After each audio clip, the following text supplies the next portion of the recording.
لو عندك اصفرار في اسنانك او لو عندك طبقات من الجير، هقولك على وصفة سحرية هتضيع معاكي الاصفرار والجير المتراكم على اسنانك تماما. بس خليني اقول لكم ان الاصفرار وتراكم الجير ده بيبقى ليه عدة اسباب، واولهم عدم غسيل الاسنان بشكل يومي، والافراط في شرب المنبهات الكتير زي القهوة والشاي، ونضيف عليهم التدخين.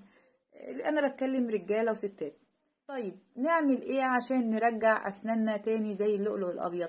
تعالوا بقى اقول لكم على الوصفة السحرية اللي هتبيض اسنانك وتخلي اسنانك بلون اللؤلؤ من غير ما نروح لطبيب الاسنان ونعمل جلسات تبييض بالليزر، لانها بتبقى مكلفة جدا، وطبعا في كتير من الناس ما بتقدرش تروح تعمل ايه الجلسات دي. ركزوا بس في المكونات من غير ما تزودوا ولا تنقصوا.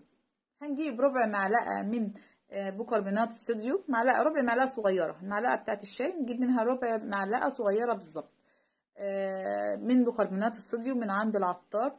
وهتضيفي عليها 3 نقط من الهيدروشين بروكسيد، بالعربي اسمه ماء اكسجين، هتشتريه من الصيدلية، ونخلطهم مع بعض كويس جدا مع كمية مناسبة من المية على قد كده معلقة، وتفرشي هيبقى شبه المعجون كده. تروحي واخدة كده من الوعاء او الطبق اللي انتي عاملة فيه، تمسكي الفرشة كده وتفرشي بيها اسنانك كأنك بتغسلي اسنانك بالمعجون، وتفرشي بيها اسنانك كويس جدا.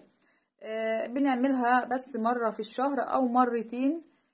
انا يعني انصحكم عشان تجيب معاكم نتيجة اسرع نعملها مرتين في الشهر. طبعا هتفتح معاكي لون الاسنان وهتبيضها بياض ناصع، وهتضيع الغمقان والاصفرار والجير المتراكم، وهتخلي شكل ابتسامتك منورة وسط كل الناس، وانسي الاحراج من شكل اسنانك وابتسمي ووريهم جمال ابتسامتك. ويلا بقى مستنيين ايه؟ لايك وفولو بسرعة، انا مستنياكم. باي.